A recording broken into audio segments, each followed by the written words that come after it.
चलिए आज बात करते हैं एक ऐसी कहानी की जो हमें करुणा, सही गलत के फैसले और आखिर में माफी की ताकत के बारे में बहुत कुछ सिखाती है। इस कहानी की शुरुआत किसी उम्मीद से नहीं होती, बल्कि होती है एक किसान माधव की गहरी निराशा से, जिसकी जिंदगी भर की कमाई एक ही झटके में तबाह हो गई है। लेकिन सवाल यह है कि एक चमत्कारी फसल बर्बादी की वजह कैसे बन सकती है? अच्छा, इस सवाल का जवाब जानने के लिए हमें थोड़ा पीछे जाना होगा। हमें माधव के संघर्ष को समझना होगा। तो मिलिए माधव से, एक गरीब किसान जिसकी जिंदगी एक बहुत ही मुश्किल मोड़ पर खड़ी है। उसकी पत्नी ने उसे साफ साफ कह दिया है, या तो घर में पैसा लाओ या वो उसे छोड़कर हमेशा के लिए चली जाएगी। अब सोचिए, उसके पास खेत जोतने के लिए बैल तक नहीं है, तो वो क्या करता है? हताशा में वो खुद बैल की जगह जुट जाता है, और ये सब करते हुए गांव वाले उस पर हंसते हैं, उसका मजाक उड़ाते हैं। और बस जब माधव थक कर जमीन पर गिर पड़ता है, तभी तभी वहां एक रहस्यमयी और बहुत ही ताकतवर बैल आ जाता है। ऐसा लगता है मानो उसे किसी दैवीय शक्ति ने ही भेजा हो। और फिर क्या था? उस बैल की मदद से माधव का खेत तो जैसे खिल उठता है।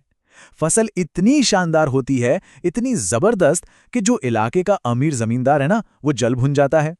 और इसी जलन में, इसी ईर्ष्या में जमींदार एक बहुत ही घटिया काम करता है। वो अपने आदमियों को हुक्म देता है कि जंगली जानवरों को छोड़कर माधव की पूरी फसल बर्बाद कर दो। अब माधव के पास कुछ नहीं बचा। परिवार, भविष्य, सब कुछ मानो बिखर चुका है। और इस बेबसी में उसे सिर्फ एक ही रास्ता दिखता है, अपनी जान देने का। वो एक चट्टान की तरफ चल पड़ता है।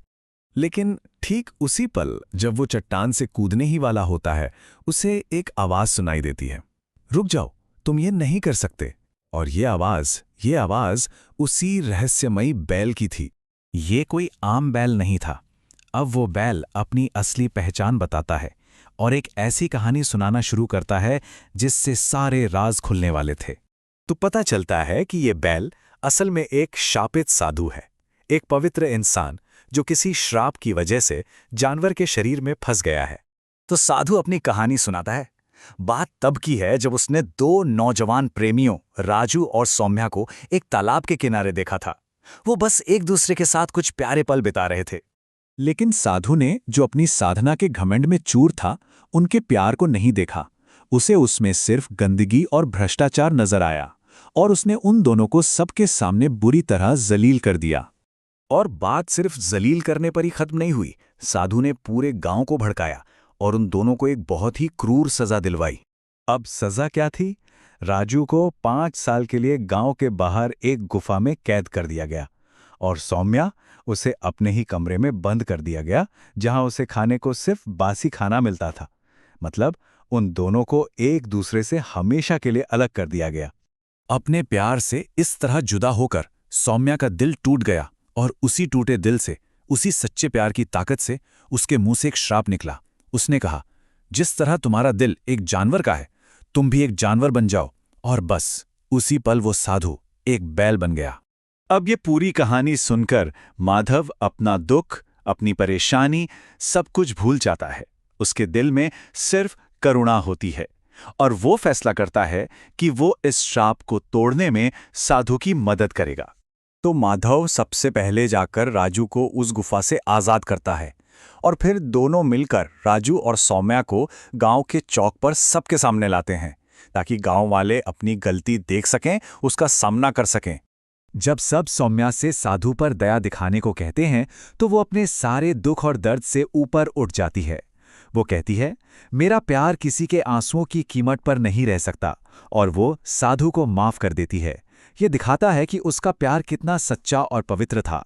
और जैसे ही सौम्या के मुंह से माफी के शब्द निकलते हैं, श्राप टूट जाता है। वो बैल वापस अपने साधु के रूप में आ जाता है।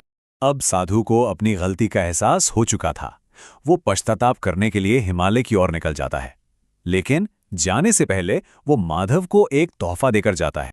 क्या तोहफा? साधु माधव को एक मुट्ठी जादुई मिट्टी देता है, और जैसे ही माधव वो मिट्टी अपने बर्बाद खेत में डालता है, वो पूरा का पूरा खेत सोने की फसल में बदल जाता है। यह सीधा सीधा इस बात का सबूत था कि निस्वार्थ भाव से की गई दया का फल कितना बड़ा हो सकता है। तो इस पूरी कहानी से हम क्या सीखते हैं? पहली बात तो ये कि अगर न्याय में करुणा ना हो तो वो सिर्फ तबाही लाता है। दूसरी कि सच्चे प्यार और माफी में इतनी ताकत होती है कि वो किसी को भी बदल सकती है। और सबसे जरूरी बात कि कभी-कभी दया का सिर्फ एक छोटा सा काम भी किसी की पूरी किस्मत बदल सकता है। ये कहानी खत्म होती है माधव की अच्छाई के इनाम के साथ, लेकिन हमारे लिए एक बहुत बड़ा सवाल छोड़ जाती है। हम कैसे तय करें कि हमारा न्याय सही है या सिर्फ हमारी क्रूरता? वो कौन सी लकीर है जिसके एक तरफ नेकी है और दूसरी तरफ जुल्म,